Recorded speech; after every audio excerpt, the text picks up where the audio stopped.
E aí pessoal, beleza? Gestores e gestoras social media. Tô aqui hoje para mais uma entrevista dessa série fantástica. Tô aqui com o Rodrigo Oliveira, ele que é Growth Hacker. Satisfação estar com você aqui. Satisfação toda minha, obrigado pelo convite. Bem-vindo todos os gestores e gestoras social media aí. Bom pessoal, eu sou o Rodrigo Oliveira, sou Growth Hacker. Vou explicar mais. Pra galera o que é isso, né? O que é isso? Tem gente que talvez nem sabe que termo é esse. Explica aí, Rodrigo. Cara, bom, basicamente o Growth Hacker é aquela figura do cara que ele é tipo um cientista louco marqueteiro.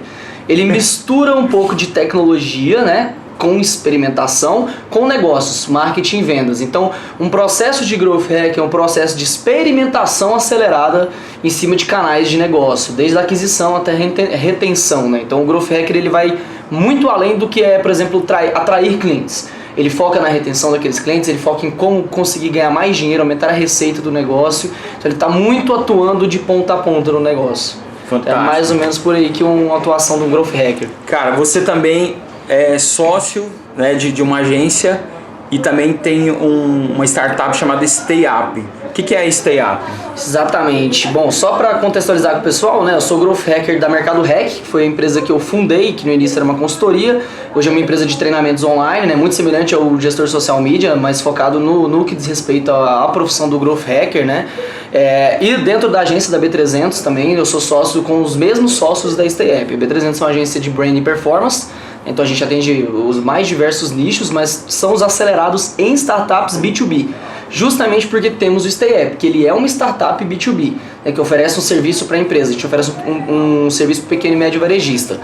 Para explicar o StayUp, eu preciso de um pouquinho mais de tempo, mas basicamente é uma plataforma de recuperação de cliente nativo que funciona através de uma automação de relacionamento. Essa é a forma complicada e chique de explicar o StayUp, mas eu acho que conforme a gente for conversando aqui, eu vou encaixando que eu acho que o StayUp é um grande aliado de qualquer gestor social media. Que legal. Rodrigo, fala pra gente aí, como é que começou essa história? Como é que você entrou no marketing digital? Onde é que essa história começa?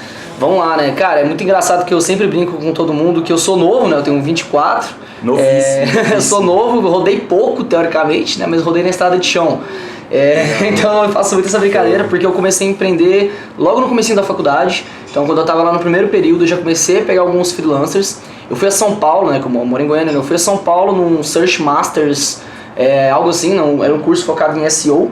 E falei, cara, isso aqui é o que Goiânia não está fazendo, né? Então eu olhei para uma dor de mercado que existia, o digital estava crescendo, Goiânia já estava totalmente internalizado com o digital, e ainda não tinham profissionais que conseguiam trabalhar com eficácia, né? Tinham agências já oferecendo serviços de social media, basicamente, era isso, o único serviço que eu via em Goiânia rolando, e pouca gente focando em performance, branding, necessariamente ali focado nessa área de SEO também.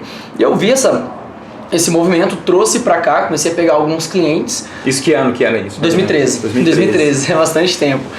Mas assim, eram projetos mínimos, né? Eu tava no primeiro período da faculdade, eu tinha 18 anos, 18 fazendo quase 19. Então nessa época realmente eu não conseguia cobrar, eu não tinha muitas soft skills de negociação, então eu não tinha muita prática de negociação, de lidar com o cliente. Às vezes o cliente virava a cara e eu, não vou correr atrás desse cliente aqui porque eu não sei como lidar. Tinha vergonha de cobrar, toda essa questão que eu acho que todo profissional Todo mundo passa por isso em algum momento, todo com certeza. mundo, exatamente, é uma realidade, né? Mas aí foi, em 2014 até tranquei a faculdade, fiz publicidade, propaganda, né, aqui em Goiânia, na PUC. E aí tranquei a faculdade em 2014, 2015 eu voltei. E foi quando eu falei, cara, eu vou acelerar dentro desse mercado aqui, vou ficar bom nessas coisas, né? E aprendi sobre mídia paga, comecei a aprender sobre copy também, que é uma disciplina que hoje é minha vertical, minha grande vertical hoje é copy. Comecei a aprender bastante sobre isso e peguei meu primeiro cliente, que eu diria que foi maiorzinho, foi um projeto um pouco maior. Consegui cobrar um valor que na época era considerável, R$ 1.500 em um contrato de marketing digital, que não incluía social media. Então era só gestão do RD deles. Eu contratei o RD quando o RD era marrom. Quando eu conheci o RD já era azul, ele conheceu antes de mim até. Eu usei o RDzinho marrom, era muito feio aquela interface deles. E aí, né, naquela época eu peguei esse cliente, né, construí a estrutura digital deles, a gente criou página, começou a anunciar em Google AdWords, né, que hoje já chama Google Ads, anunciar no Facebook também, com link patrocinado. Sempre focava em levar para a landing page, para a pessoa cadastrar, o vendedor ligar, convidar para ir lá e fechar negócio. Certo. E a gente em 3 meses, né, era totalmente zero, não tinha estrutura digital nenhuma. Em 3 meses ele fez 45 vendas de carro de fonte digital. De carros? De carros, semi-novos. Então assim, por mais que a margem de lucro hoje é de 1,5%, que é uma margem baixa, com vista do que era 10 anos atrás, eu lembro que na época a gente conversou bastante sobre isso, sempre tive muito esse foco de me envolver com o negócio do cara, de não ficar só na parte de comunicação. Então eu entendi algumas coisas, mas basicamente, cara, o cara começou a vender pelo digital gastando muito pouco, então foram as vendas mais baratas dele e daí pra frente ele resolveu só investir mais e começou a gastar muita grana em mídia. Meu contrato com ele na época encerrou, porque eu comecei a ingressar em algumas agências aqui. Então eu trabalhei em 2 agências aqui em Goiânia, né? Primeiro como gestor de mídia, então focava em mídia paga, no caso, né, Facebook e Google, planejamento, execução, toda aquela área. Trabalhei com muita gente aí do mercado que é conhecido. E depois eu fui para ser gestor de inbound, porque foi quando eu descobri o inbound, né, eu estava um pouco estagnado na área de gestão de mídia paga, que era só, era a minha vertical, e eu falei, cara, eu preciso pegar um todo, né? Então eu vi no inbound que a gente tá, que na minha conta a gente tá em 2015 e em 2015 o inbound estava em ascensão. Isso, exatamente. Foram os primeiros RD on the road aqui em Goiânia. Então eu colei na RD geral, né? Eu lembro que eu sempre fui muito entrão. Então, cara, peguei o celular e mandei mensagem pro André Siqueira, da RD, pra comecei a puxar assunto e tudo mais. E ele, por exemplo, é um cara muito solícito. Alguns foram um pouco mais difíceis de acessar, mas sempre fui muito carudo de ir atrás de conversar com os caras. Na época fundei o Mercado Rec, que na época chamava Jornada Marketing Digital. No começo foi isso aí, né? Era pra ser só a ideia de um blog. Eu falei, cara, quero escrever sobre conteúdo digital, sobre inbound principalmente e tudo mais. E aí, o que foi crescendo na minha carreira foi a minha vontade de empreender. Porque eu era empreendedor part-time, trabalhava numa agência como gestor de inbound, e por fora tinha meus freelancers, né, por assim dizer, né? Eu já emitia nota pros caras, já agia como empresa mesmo, né? Dava umas fugidinhas às vezes da agência pra atender os caras. Eu lembro que assim, eu acho revelações bombásticas. eu acho legal poder falar sobre isso, porque assim, hoje eu tenho uma amizade muito boa com todas as pessoas com quem eu já trabalhei, acho que não tem ninguém que eu tenha terminado mal, justamente porque eu sempre fui muito honesto. Então, quando eu tinha os meus freelancers, eu virei pros donos da agência e falei assim, galera, olha, eu tenho isso, isso e isso. Eu tenho uma sugestão. Vamos comigo ao cliente para tentar trazer ele para a agência? Isso foi o que eu trouxe para a agência. Falei assim, vamos lá comigo para trazer. Grande dica, hein? Eu falei, vamos lá comigo, vamos tentar conversar com os caras. Acabava que, cara, fee de agência é caro, né? Um freelancer em uma agência custa bem mais caro, são mais pessoas envolvidas e tudo mais. E os clientes não conseguiam pagar aquilo ali. E aí, o que acontecia? Gatilho de reciprocidade. Eu tô tentando te ajudar, você tenta me ajudar e ninguém aqui é inimigo. Então assim, se aquele cliente crescer, em algum momento talvez ele vai virar um cliente da agência, né? E aí, enfim, todo esse processo. Isso foi muito bom pra mim lá no começo, eu tive uma relação muito estável com os meus gestores na época. E de transparência também, que é bem legal isso também. E de transparência. Cara, uma das coisas, a melhor coisa possível, eram empreendedores mais experientes que eu, com mais tempo de voo, né, principalmente de negociação. Eu tava lá no meio da negociação conversando, vendo como que o cara vendia. Então eu peguei muita expertise de venda de serviço nessa época, né? Acabou ficando... O comercial pra mim, a partir desse momento, começou a ficar bem mais fácil. E aí a gente passei por 1 ano e meio mais ou menos nessa agência, né, com essa dupla jornada, ainda teve a faculdade, TCC ao mesmo tempo, sempre fui muito com exercício, nunca parei de fazer exercício, fazer academia, às vezes teve uma época que eu fiquei só correndo, mas eu falei assim, cara, sem treinar eu não vou ficar, sem fazer nada, então muito trabalho mesmo, sim, sempre trabalhei bastante.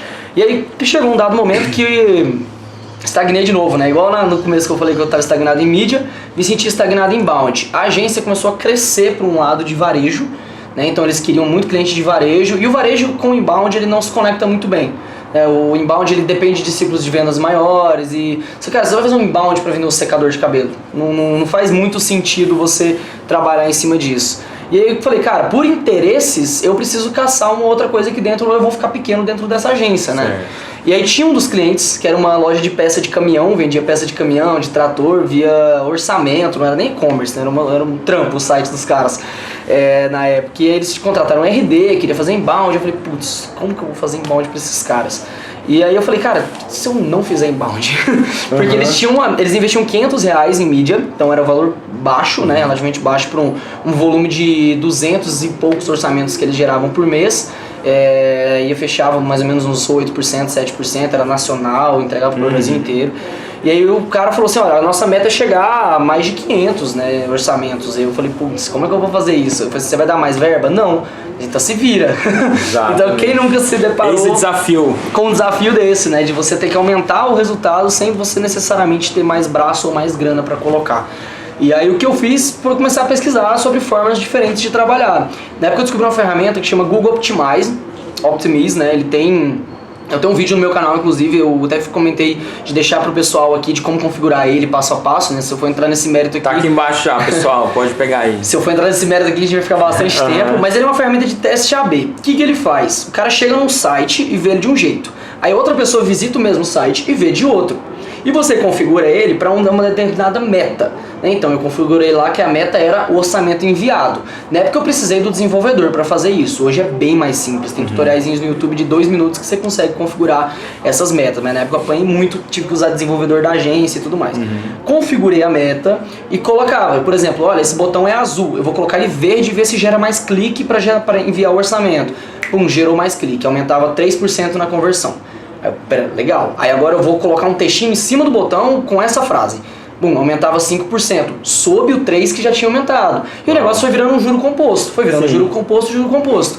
Aí eu fui olhar de 2 meses para 2 meses seguintes, eu aumentei em 130% a taxa de conversão do site. A quantidade, o volume total de orçamentos gerados.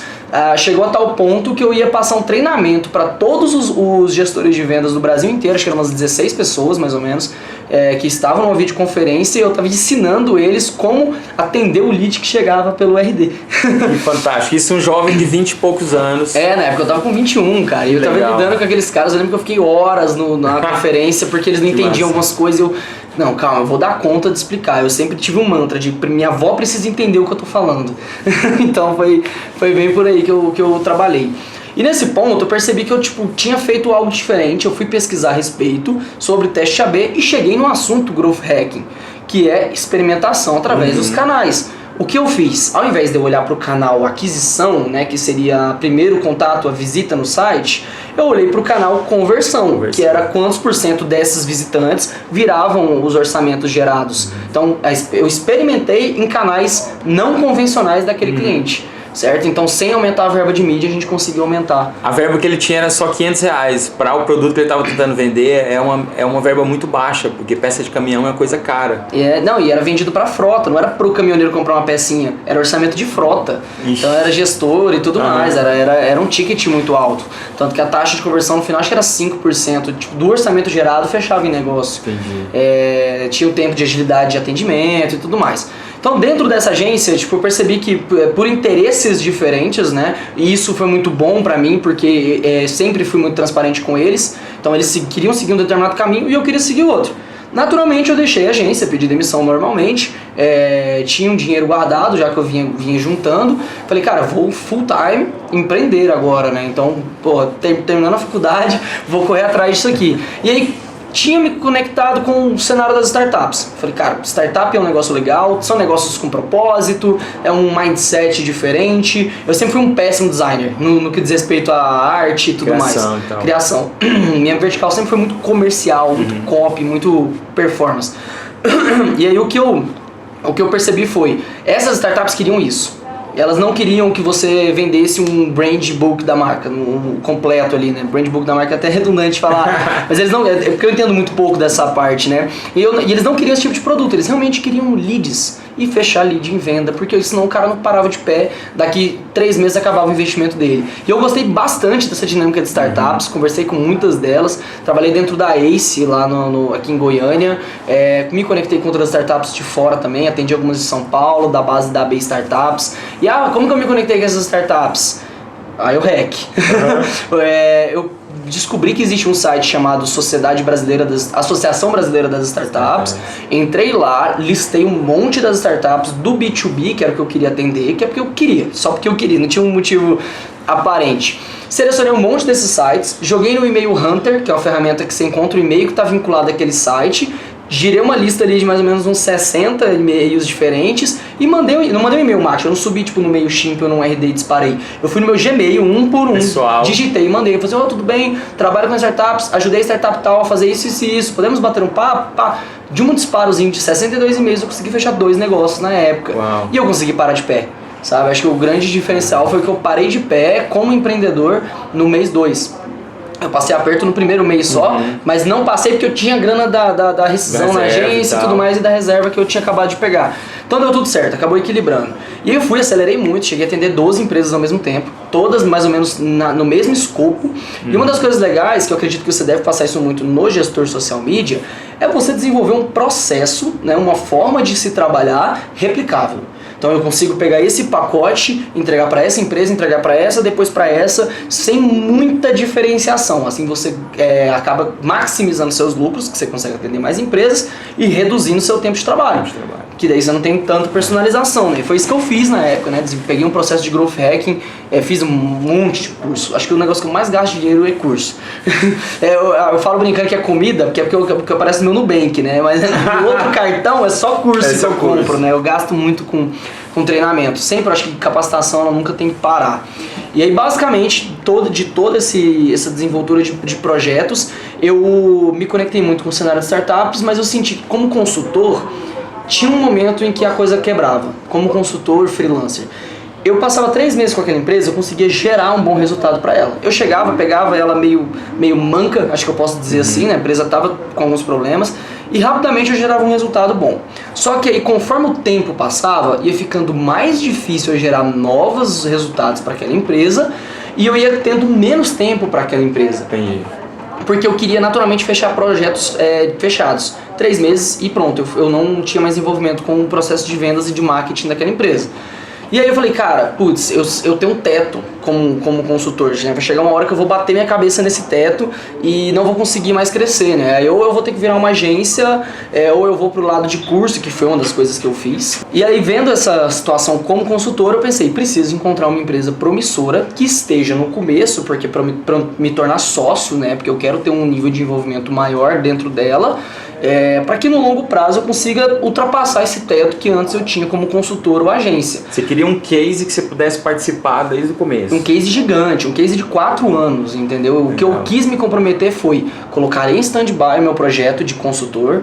Não sei se realmente em stand-by, né? 4 anos é muito tempo, não sei o que eu vou fazer depois. Hoje eu ainda faço. Você ainda está nesse período. Isso, exatamente. Eu tô dentro do período onde o meu foco hoje é o Stay App, é a startup, né? Foi aí que essa virada aconteceu, no início de 2018. O Stay foi meu cliente durante algum tempo e depois eu aportei com uma grana que eu tinha guardado, coloquei uma grana para entrar pro board de sócios do Stay, entrei para ser o diretor de marketing e vendas, né, certo? E hoje eu estou atuando num cargo que eu chamo de diretor de receita, porque eu olho marketing, eu olho vendas, eu olho onboarding e eu olho customer success, onde todos os departamentos possuem metas de geração de lead. Então, por exemplo, na hora do onboarding, o onboarding for muito bom, a pessoa que está fazendo aquele onboarding pode pedir uma indicação e gerar um lead.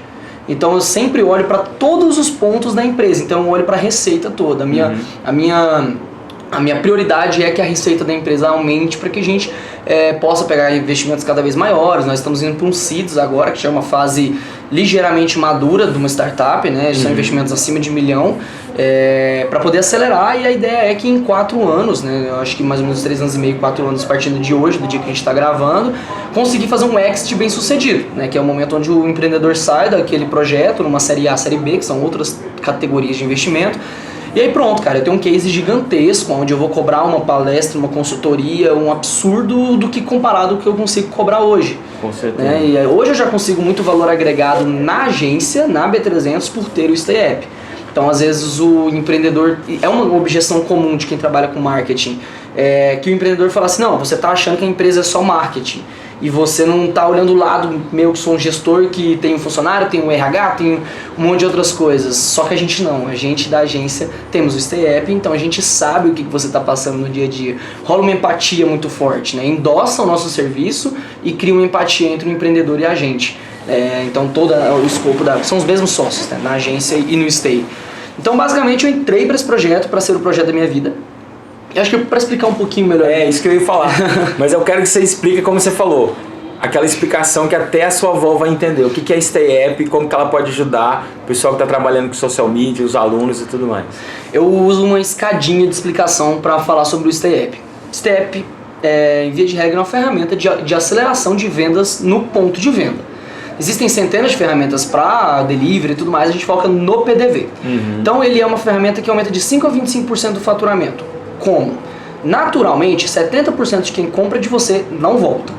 A gente sabe que a quantidade de clientes fiéis é bem menor, isso é uma pesquisa da Nielsen até. Desses 70% que não retornam, a gente trabalha para que de 5% a 25% deles voltem e comprem novamente de você. Esse é o grande porquê por trás, né? Pensando lá no ciclo dourado, lá do Simon Sinek lá, então... Mas basicamente a gente faz isso usando um programa de fidelidade somado a uma automação de marketing. A gente é uma espécie de RD do varejo, das lojas físicas, dos PDVs, e em vez da landing page, a gente tem um programa de fidelidade. Então quando você chega no balcão para comprar de mim, se eu estou te vendendo um açaí, por exemplo, eu falo assim, Cássio, você quer entrar para o nosso programa de fidelidade? A cada R$100 em compra você leva um açaí pequeno. Aí você me responde que sim, eu falo, não, só preciso do seu número de telefone e todos os dados vão chegar para você via SMS. Eu digito um número de telefone aqui no caixa, o valor da compra, aperto o enter e você já recebe uma mensagem. Se você passar X dias sem comprar de mim, você recebe uma mensagem automática.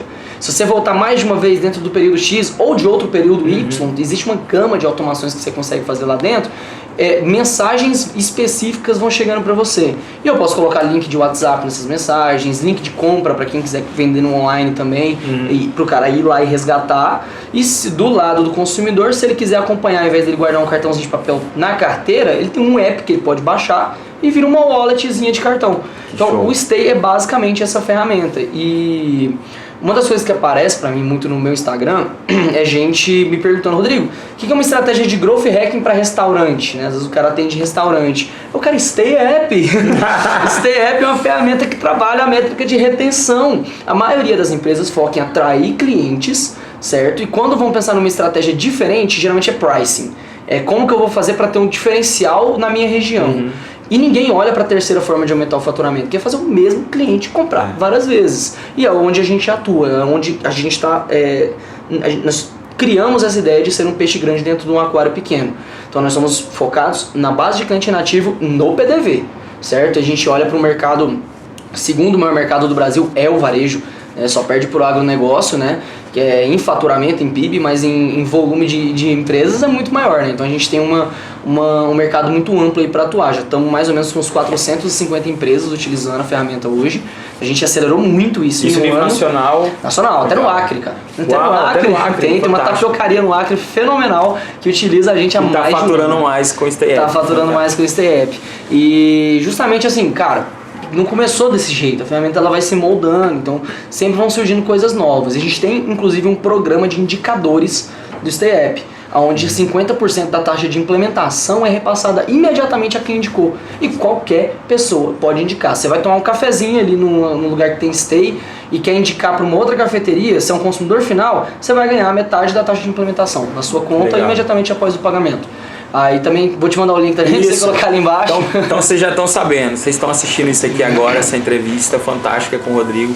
Vocês vão poder ter acesso a esse link aqui embaixo para conhecer a ferramenta e poder até ganhar indicando a ferramenta Stay App. Muito legal, muito bom. E a gente faz todo o processo. O cara não precisa vender o Stay.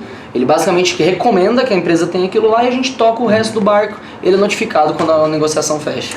Rodrigo, aproveitando que você falou isso, a gente sabe que tem pesquisas no mercado que explicam que é muito mais caro tentar adquirir um cliente novo do que trabalhar com os clientes que já existem. Você que conhece tanto de métricas e growth hacking, isso se comprova na prática mesmo? É isso mesmo? Se comprova, cara. O dado da Nielsen é que é 7 vezes mais caro. Acho que é 7, eu não sei se é 6 ou 7 o número exato. Que é 7 vezes mais caro se fazer um cliente novo vir do que fazer um cliente da base comprar novamente, né? Por isso que é muito comum, também pensando em social media, que as empresas façam com que os clientes curtam a página, sigam o Instagram, para que eles vejam as publicações e voltem a comprar, né? Então é muito focado naquela área ali. E no que diz respeito à mídia paga também, quando eu atendi alguns negócios tradicionais, eu focava muito em fazer impulsionamento para quem já seguia a página. Uhum. Que a gente sabe que hoje em dia a taxa de entregabilidade do Facebook e do Instagram são baixas, né? Exato. No orgânico. Então, assim, impulsionar já para quem tava lá seguindo, que talvez teriam clientes ali mais facilmente retornariam. Às vezes fazia um dark post de print, apresente no balcão e tal, esse tipo de coisa que eu fiz bastante na época que eu trabalhava focado em mídia paga lá atrás. E, cara, é muito mais caro sim, isso comprova no Stay. A gente vê que o pessoal responde pesquisa de satisfação, nossos clientes mesmo, a taxa do Stay é muito baixa, o Stay é barato, e aí no final eles viram e falam que teve 4 mil, o cliente verbaliza isso, eu tive 4 mil reais em venda esse mês por causa do Stay. O ROI é absurdo, né? Então o cara fica muito feliz, nem cogita cancelar. O nosso histórico de cancelamento ele é totalmente manchado pelo não uso.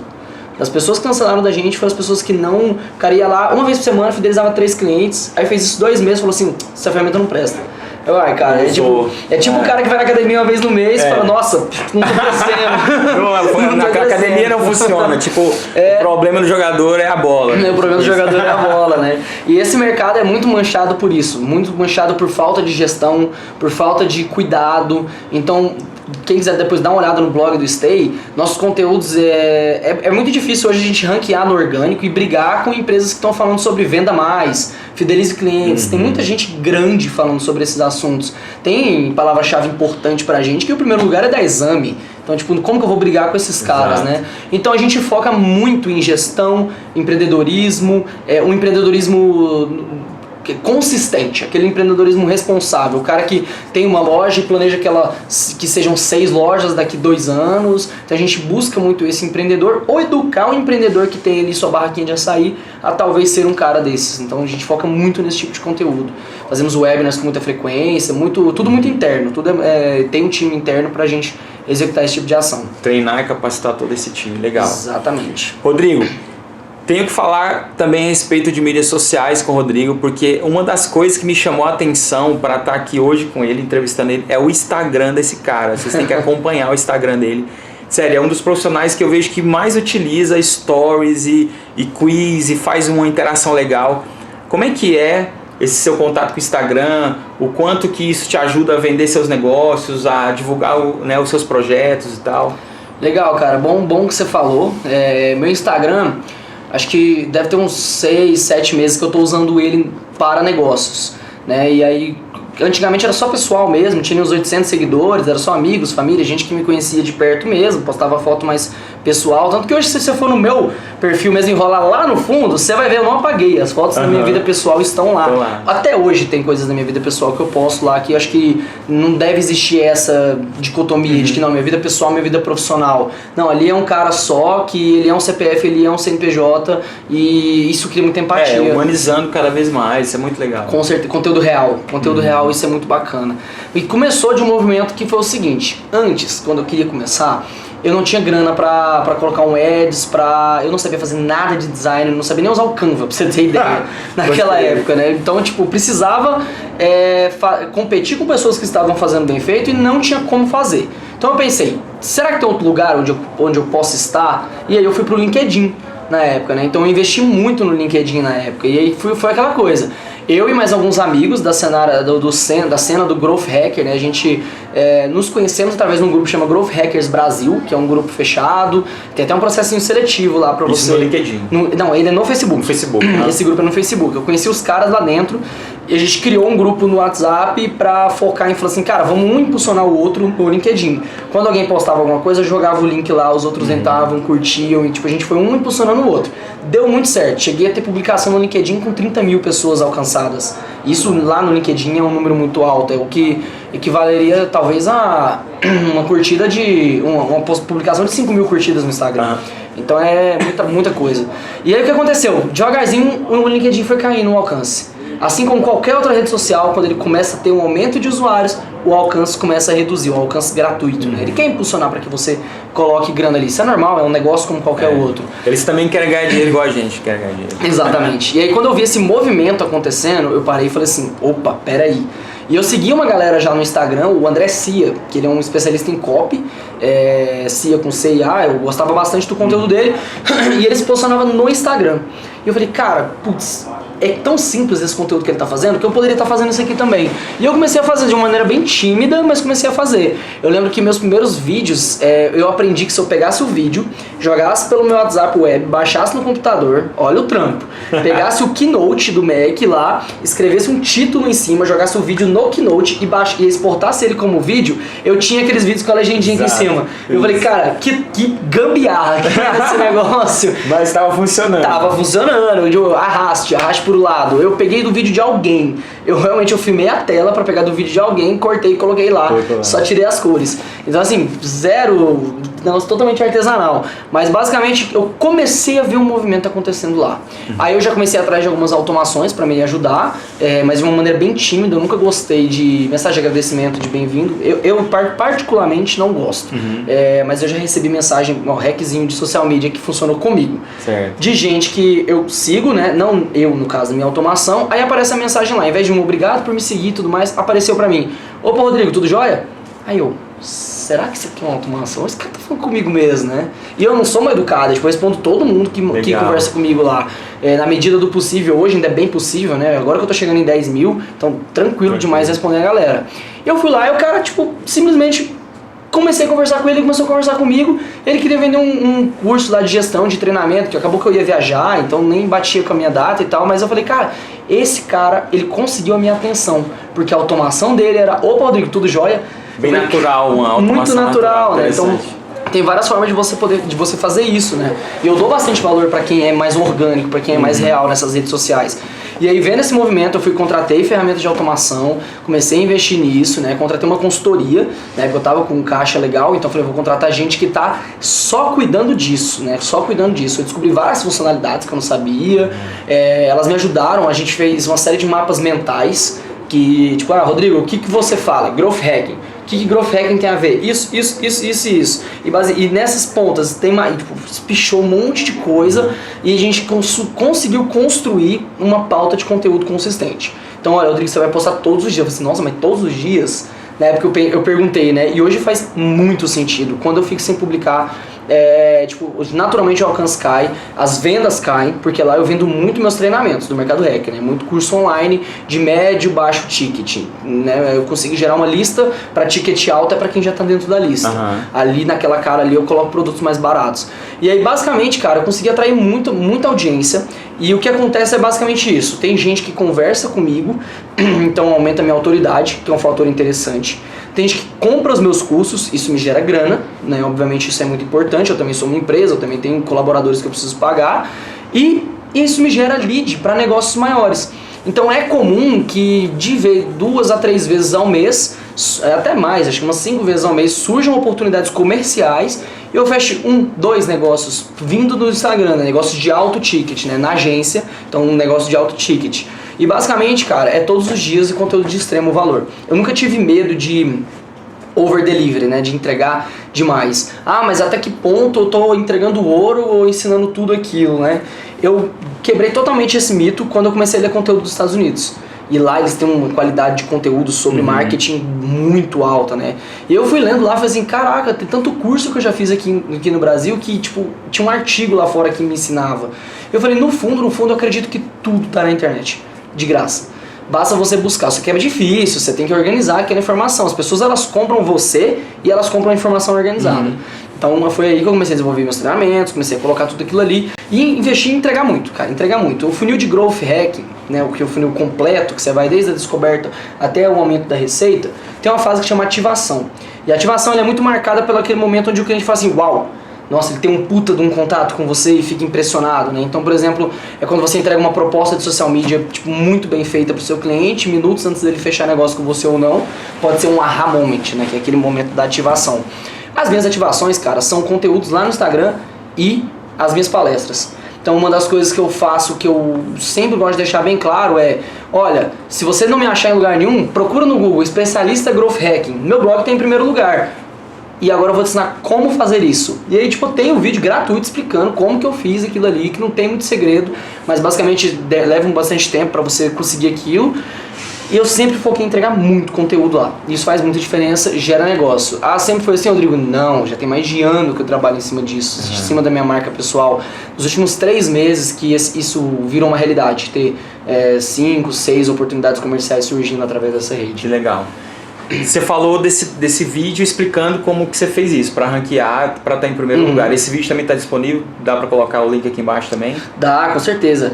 Vou colocar, eu acho que não lembro agora se ele está no IGTV ou no YouTube, né? Que eu utilizo os dois. Certo. Mas vamos colocar sim, com certeza. A gente vai colocar para vocês como também. Eu fiquei em primeiro lugar no Google para especialista Growth Hacking. Fantástico. Então, para a gente fechar, essa entrevista está sendo muito mais rica do que eu imaginei.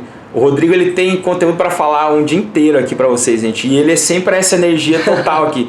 Acompanhe ele no Instagram, que ele é vibe pra cima o tempo inteiro. Rodrigo Oliveira G, acho que vai estar aqui embaixo também, vai né? Vai estar aqui, com certeza. Lá no blog também tem conteúdo pra caramba, mercadohack.com. Então você pode... .com, não tem um BR. Ok. Tem bastante coisa lá pra ler a respeito de marketing, growth, vendas. Rodrigo, pra gente fechar, que dica que você traz aí, que hack você traz pra quem tá trabalhando com social media? Porque uma das coisas importantes é ele saber dentro de um planejamento quais são os principais KPIs, as métricas. Então, assim, nada melhor do que um Growth Hacking para falar isso com a gente. Quais são ali as principais dicas para que ele saiba até entregar um relatório, saiba mensurar de uma maneira básica, mas eficaz assim, para o cliente ou para os seus próprios negócios? Legal. Bom, eu sempre acho que sim, essa é uma dica máxima, não só para quem trabalha com social media, mas para todo mundo, que é que você tenha um over-delivery dentro do seu processo. O que é isso? Você tem que entregar um pouco mais do que você prometeu. Não tem jeito, se você quiser ser acima da média, você tem que estar entregando mais do que a média entrega, certo? Isso não significa passar 5 horas a mais fazendo trabalho para a pessoa, significa simplesmente entregar mais resultado do que ela espera. Então eu recomendo que assim, um bom social media, ele não se prende somente a fazer uma pauta, ele não é uma fábrica de post só. Ele tem que ter ideia de negócio, ele tem que saber o que ele está entregando ali, ele tem que saber como aquela comunicação pode impactar a base de clientes, a base de não clientes, a base de clientes nativos e por aí vai. Então, o que eu diria procure outras formas de entregar resultado além do social media, porque a social media é um trabalho hoje que ele está conhecido. Então já tem empresa que procura no Google por social media. É diferente de Growth Hacking. Growth Hacking todas as vezes eu tenho que educar e ensinar o que é. Então o social media as pessoas já buscam, as empresas já buscam. Então quando você for buscado por social media, saiba que em algum momento você vai precisar entregar alguma coisa a mais. Tenha uma segunda habilidade que você pode entregar. Eu citei aqui hoje na nossa conversa que eu fiz teste AB uma vez para um cliente. E foi um processo de aprendizado simples. Basicamente em 2 meses eu tava fera no negócio já, né? Até vou colocar o vídeo aqui embaixo de como configura, como que faz aquela... Eu conto o case passo a passo, né? Vou colocar o vídeo, ele é um webinar, ele é longo, então é bem detalhado mesmo. Porque assim, tenha um plano B, tenha uma outra coisa para você entregar, porque se você for entregar social media sem conseguir provar que você está tendo um impacto no faturamento, que cara, a gente que trabalha com comunicação sabe que tem impacto, só que às vezes se a gente não conseguir medir e o cara estiver devendo, o empresário estiver devendo, talvez você rode. Então tenha uma forma de talvez vincular o seu trabalho ao ROI financeiro, seja sugerindo que o cara lance, por exemplo, está atendendo um profissional liberal, um arquiteto, um coach, alguma coisa nesse sentido. Propõe para ele que além do serviço, ele tem um curso online que você possa vender na social media. Porque daí você vai saber que ele tem um ROI em cima daquilo ali. Se ele é um cara, se é um e-commerce, às vezes não é um e-commerce, mas propõe, existe o Google Shopping, Facebook Shopping, agora vai ter o Instagram Shopping, né? Acabamos de ver essa notícia recentemente. Cara, traz o cara para dentro desse processo seu de entregar para ele em uma ponta do teu serviço um ROI financeiro. Porque aí você vai conseguir amarrar esse cliente muito bem e, cara, ele não vai cancelar com você se ele estiver vendo que tá saindo grana. Que tá dando resultado, ele vai querer continuar, com certeza. Exatamente. Então, o que eu diria use todos os KPIs que eu tenho certeza que o gestor social media já ensina e procure algum KPI que esteja ligado ao faturamento. Procure algum deles que eu acho que vai dar bastante força para o seu trabalho aí. Que legal, fantástico. Então é isso. Pessoal, espero que vocês tenham gostado dessa entrevista. Eu adorei. Confesso que eu não conhecia o Rodrigo ainda, com ele, a gente mora na mesma cidade, a gente se conhece pelas mídias sociais, mas é uma satisfação estar aqui com ele. Deixa uma mensagem final aí, divulga seus contatos pro pessoal. Legal. Bom, como eu falei, se você quiser me achar, pode procurar especialista Growth Hack no Google, né? Tá lá em primeiro lugar, o Mercado Hack. Mas tem o meu Instagram também, que é Rodrigo Oliveira G. Pode me procurar no LinkedIn, Rodrigo Oliveira também. Sou muito solícito para conversar. Até mencionei com você que eu tinha um treinamento pocket, né? Ele é um pouco mais curto, ele deve ter 1 hora mais ou menos de vídeo, que ele é focado em comercial, em vender serviços. Ele é mais verticalizado em vender serviços de Growth Hacking. Mas se você pegar todas as videoaulas lá e trocar a palavra palavra Growth Hacking por qualquer outra vertical que esteja relacionada a marketing, a vendas, funciona. Legal. É uma metodologia de como definir qual nicho você vai atuar, como conseguir uma lista de contatos, né, gerar leads sem precisar investir dinheiro, o outbound, como prospectar, como negociar e tem até uns modelinhos de contrato para quem quiser prestar o serviço de Growth Hacking. Que legal. E eu acho que eu vou deixar o link aqui embaixo pro pessoal também, que eu acho que é um treinamento pocket e que já ajudou muita gente. Tem depoimento de gente que fechou negócio em 24 horas depois de ter assistido o treinamento. Vai ter lá na página também, vai ter toda essa Show de bola. lá. Se todos os links estão aqui debaixo pra galera curtir. Satisfação, Rodrigo. Eu que te agradeço Legal. a todos os gestores e gestoras social media aí e sucesso para todos. Valeu, pessoal. Até a próxima entrevista. Valeu.